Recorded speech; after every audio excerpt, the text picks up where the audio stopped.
ഓം ശ്രീ ഗുരുഭ്യോ നമ. ജ്യോതിർഗമ ചാനലിലേക്ക് ഏവർക്കും സ്വാഗതം. ഇന്ന് ഞാൻ ചർച്ച ചെയ്യുന്നത് 2025 ജൂലൈ മാസഫലം മകരക്കുറുകാർക്കും മകരലഗ്നക്കാർക്കും എങ്ങനെയാകും എന്നുള്ളതിനെ പറ്റിയാണ്. അതായത് ഉത്രാട നക്ഷത്രത്തിൻ്റെ അവസാന 3 പാദം, തിരുവോണം, അവിട്ട നക്ഷത്രത്തിൻ്റെ ആദ്യത്തെ 2 പാദത്തിൽപ്പെടുന്നവർക്ക് ജൂലൈ മാസം എങ്ങനെയാകും. ആദ്യം നമുക്ക് ഈ മകരക്കുറുകാരുടെയും മകരലഗ്നക്കാരുടെയും ജൂലൈ മാസത്തെ ഗ്രഹസ്ഥിതി നോക്കാം. ഇപ്പോൾ ഗ്രഹസ്ഥിതി നോക്കുമ്പോൾ ജന്മ ലഗ്ന രാശ്യാധിപനായിട്ടുള്ള ശനി 3-ലാണ്. ആ 3 നിൽക്കുന്ന ശനി ജൂലൈ 13 മുതൽ വക്രഗതിയിലാവുന്നു. സൂര്യനാണെങ്കിൽ 16-ന് 6-ൽ നിന്നും 7-ലേക്ക് രാശി മാറുന്നു. ചൊവ്വ അഷ്ടമത്തിൽ സ്ഥിതി ചെയ്യുന്നു. ജൂലൈ 28-ന് ആ അഷ്ടമത്തിൽ നിന്ന് ചൊവ്വ 9-ലേക്ക് രാശി മാറുന്നു. ബുധൻ 7-ല് സ്ഥിതി, 18 മുതൽ ആ ബുധൻ 7-ല് വക്രഗതിയിലാവുന്നു. ഗുരു 6-ല് സ്ഥിതി തുടരുന്നു. ശുക്രൻ 5-ലാണ്. ജൂലൈ 26-ന് 5-ൽ നിൽക്കുന്ന ശുക്രൻ 6-ലേക്ക് മാറുന്നു. രാഹു 2-ലും കേതു 8-ലും സ്ഥിതി തുടരുന്നു. ഇതാണ് ജൂലൈ മാസത്തെ ഗ്രഹസ്ഥിതി. അപ്പം ഈ ഗ്രഹസ്ഥിതി അനുസരിച്ച് മകരക്കുറുകാരുടെയും മകരലഗ്നക്കാരുടെയും ആരോഗ്യസ്ഥിതി എങ്ങനെയെന്ന് നോക്കാം. ജൂലൈ മാസത്തിൽ അപ്പോൾ ജന്മ ലഗ്നരാശ്യാധിപനായിട്ടുള്ള ശനി 3-ൽ നിൽക്കുന്നു. അഷ്ടമ ഭാവാധിപനായിട്ടുള്ള സൂര്യൻ ആദ്യ പകുതി 6-ല് ആണ്. അത് ആദ്യ പകുതി 6-ല് സൂര്യൻ നിൽക്കുന്നത് വിപരീത രാജയോഗമാണ്. 8-ല് ചൊവ്വയും കേതുവായിട്ടുള്ള യോഗമുണ്ട്. അതുപോലെ 12-ാം ഭാവാധിപനായിട്ടുള്ള ഗുരു 12-ല് ദൃഷ്ടി ചെയ്യുന്നുണ്ട്. പൊതുവെ വലിയ ആരോഗ്യ പ്രശ്നങ്ങളില്ല, എങ്കിലും ആഹാരത്തിൽ ശ്രദ്ധിക്കേണ്ടുന്ന സമയമാണ്. ചിലർക്ക് ദന്തസംബന്ധമായിട്ടോ ത്രോട്ട് സംബന്ധമായിട്ടോ ചെറിയ പ്രശ്നങ്ങൾ ഉണ്ടായെന്ന് വരാം. ചിലർക്ക് ഫുഡ് റിലേറ്റഡ് ആയിട്ടുള്ള എന്തെങ്കിലും അലർജിക്ക് സാധ്യത കാണുന്നു. ദൂരയാത്രകളിലൊക്കെ ഒരു കെയർ വേണം. വാഹനങ്ങളൊക്കെ കൈകാര്യം ചെയ്യുന്നവർ, ഡ്രൈവ് ചെയ്യുന്നവരൊക്കെ ശ്രദ്ധിക്കണം. അതുപോലെ നമ്മൾ ഇലക്ട്രിക്കൽ എക്യുപ്മെൻറ്റ്, ഗ്യാസ്, അതുപോലെ മറ്റ് വീട്ടുപകരണങ്ങൾ ഇവയൊക്കെ കൈകാര്യം ചെയ്യുന്നവർ അല്പം ശ്രദ്ധിക്കണം. അത് മുഖാന്തരം എന്തെങ്കിലും ഇഞ്ചറി, പൊള്ളൽ ഇവയൊക്കെ ഉണ്ടാകാൻ സാധ്യതയുണ്ട്. മാതാവിൻ്റെ ആരോഗ്യകാര്യത്തിലും ശ്രദ്ധിക്കണം.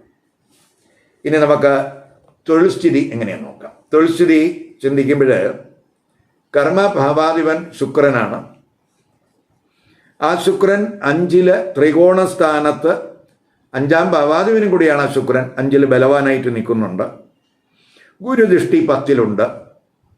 അപ്പോൾ തൊഴിലിടത്ത് പൊതുവെ സന്തോഷം ഉണ്ടാകാവുന്ന ഗ്രഹസ്ഥിതിയാണ്. ശനിയുടെ 3-ലെ സ്ഥിതി ഗുണം ചെയ്യും.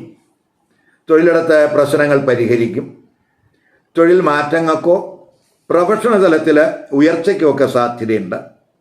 ചിലർക്ക് തൊഴിലിടത്ത് ഉയർന്ന ഉത്തരവാദിത്വമൊക്കെ ഈ സമയത്ത് ഏറ്റെടുക്കേണ്ടതായിട്ട് വരും.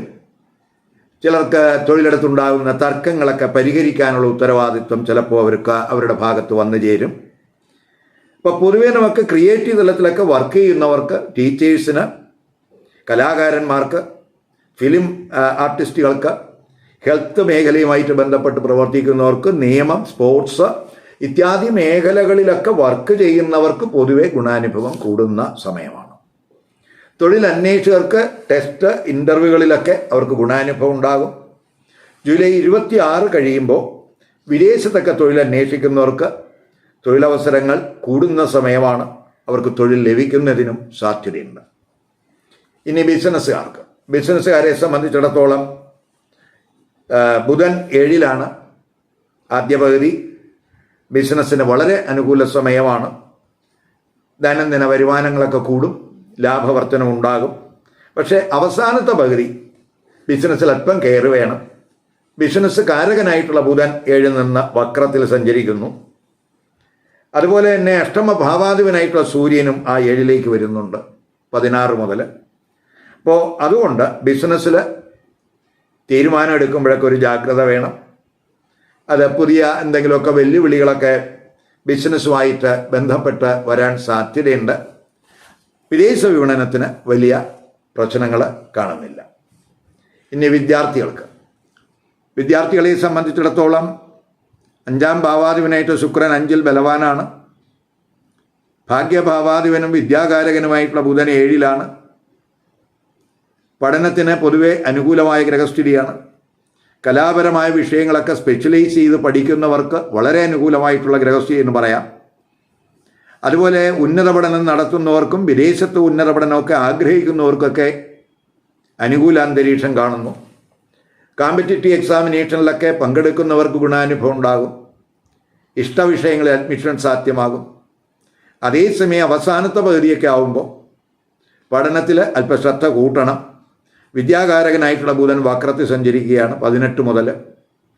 അതുപോലെ 13 മുതൽ ജന്മരാശ്യാധിപനായിട്ടുള്ള ശനിയും 3-ൽ ശനി നിൽക്കുന്നത് നല്ലതാണ്. എങ്കിലും ആ 3 നിൽക്കുന്ന ശനി വക്രത്തിൽ സഞ്ചരിക്കുകയാണ് 13 മുതൽ. അപ്പോൾ നമുക്ക് കഴിവതും നമുക്കെല്ലാം അറിയാം എന്നുള്ള ഒരു തോന്നൽ, അമിതമായിട്ടുള്ള വിശ്വാസം, അത് ചിലപ്പോൾ പഠനത്തിൽ ഒരു ഡൈവേർഷൻ ഉണ്ടാക്കും. അപ്പോൾ അത് നമ്മൾ ഒഴിവാക്കണം. അങ്ങനെ ഒഴിവാക്കി പോയാൽ പഠനത്തിന് പൊതുവെ അനുകൂലമായിട്ടുള്ള ഗ്രഹസ്ഥിതി എന്ന് പറയാം. ഇനി ധനസ്ഥിതി ചിന്തിക്കുമ്പോൾ ധനഭാവാധിപൻ ശനിയാണ്.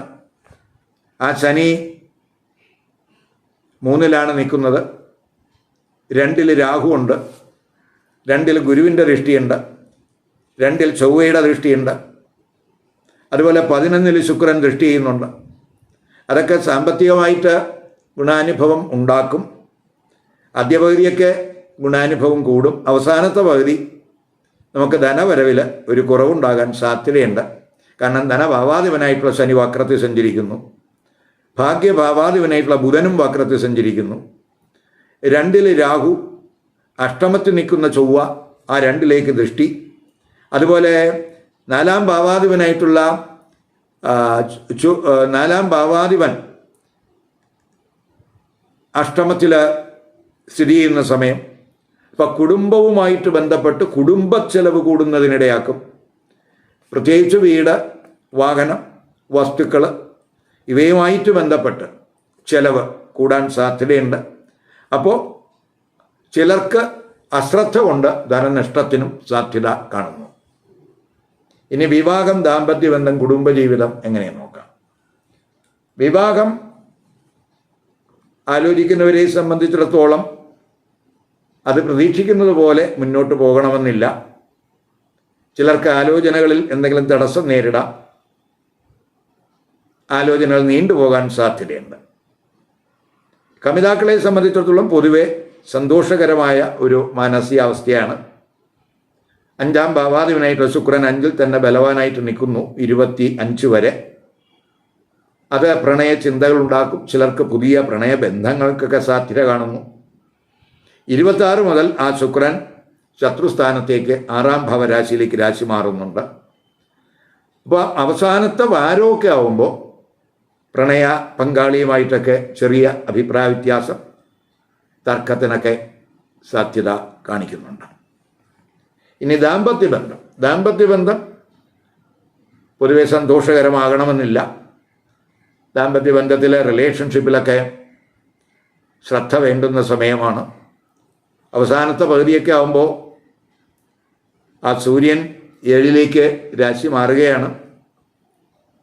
26 മുതൽ വിവാഹ ഭാവകാരകനായിട്ടുള്ള ശുക്രൻ 6-ലേക്ക് രാശി മാറുന്നു. 7 നിൽക്കുന്ന ബുധനാണെങ്കിൽ വക്രത്തിൽ സഞ്ചരിക്കുന്നു. അപ്പോൾ ദമ്പതിമാർക്കിടയിൽ ശത്രുത, ഈഗോ ഇഷ്യൂസ്, പരസ്പര വിശ്വാസമില്ലായ്മ, തെറ്റിദ്ധാരണ ഇവയൊക്കെ ഉണ്ടാകാൻ സാധ്യതയുണ്ട്. അവിടെയൊക്കെ നമ്മൾ ഒരു ശ്രദ്ധ കൊടുക്കണം. ഇനി കുടുംബജീവിതത്തിലോട്ട് വരുമ്പോൾ 4-ാം ഭാവാധിപനായിട്ടുള്ള ചൊവ്വ അഷ്ടമത്തിൽ ആണ്. കേതുവിനോടൊപ്പം ആ ചൊവ്വ യോഗം വരുന്നുണ്ട്. 2-ൽ രാഹു, ചൊവ്വയുടെ ദൃഷ്ടി. ഇവയൊക്കെ നമ്മൾ സൂചിപ്പിക്കുന്നത് കുടുംബത്തിൽ അഭിപ്രായ വ്യത്യാസങ്ങൾ, തർക്കങ്ങൾ ഒക്കെ ഉണ്ടാകാൻ സാധ്യതയുണ്ട്. പ്രത്യേകിച്ച് കമ്മ്യൂണിക്കേഷനിൽ വളരെ ശ്രദ്ധിക്കണം. ബന്ധുക്കളുമായിട്ടും ഒക്കെ സംസാരിക്കുമ്പോഴൊക്കെ ഒരു കെയർ വേണ്ടുന്ന സമയമാണ്. കഴിവതും നെഗറ്റീവ് ചിന്തകൾ ഒഴിവാക്കാൻ ശ്രമിക്കുക. ഉപാസനാദി കാര്യങ്ങളിൽ കൂടുതൽ ശ്രദ്ധ കൊടുക്കുക. ധ്യാനം, ആത്മീയ ചിന്തയൊക്കെ കൂട്ടുന്നത് മനസ്സിന് സന്തോഷമുണ്ടാക്കും. നെഗറ്റീവ് ചിന്തകൾ മാറ്റും, പോസിറ്റീവ് ചിന്തകൾ തരും. കുടുംബത്തിലെ പ്രശ്നങ്ങൾക്ക് പരിഹാരമുണ്ടാക്കാനും അത് സഹായകമാകും. ജൂലൈ 1, 9, 10, 11, 22, 23, 27, 28 ഈ തീയതികൾ മകരക്കുറുകാർക്കും മകരലഗ്നക്കാർക്കും അനുകൂല ദിവസങ്ങളായി കാണുന്നില്ല. അപ്പോൾ ഈ ദിവസങ്ങളിൽ പൊതുവെ ഒരു ഗുണാനുഭവം കുറയും. അപ്പം ഈ ദിവസങ്ങളിൽ നമ്മൾ ശുഭകർമ്മങ്ങൾ ഒഴിവാക്കുക. പുതിയ സംരംഭങ്ങൾ തുടങ്ങാൻ ആഗ്രഹിക്കുന്നവർ അവ ഈ ദിവസങ്ങളിൽ ഒഴിവാക്കണം. പ്രധാന തീരുമാനങ്ങളും ഈ ദിവസങ്ങളിൽ എടുക്കാതിരിക്കാൻ ശ്രദ്ധിക്കുക. ഞാനിവിടെ പറഞ്ഞത് മകരക്കൂറുകാരുടെയും മകരലഗ്നക്കാരുടെയും ഒരു പൊതുഫലമാണ്. ഇപ്പം മകരക്കൂറിൽപ്പെടുന്ന ചിലർക്ക് മാത്രമേ മകരലഗ്നം വരികയുള്ളൂ. മറ്റുള്ളവർക്ക് വ്യത്യസ്ത ലഗ്നരാശികൾ വരാം. അപ്പം മകരക്കൂറിൽപ്പെടുന്ന മകരലഗ്നക്കാരെ സംബന്ധിച്ചിടത്തോളം ഈ പൊതുഫലത്തിൽ വലിയ വ്യത്യാസം വരാൻ സാധ്യതയില്ല.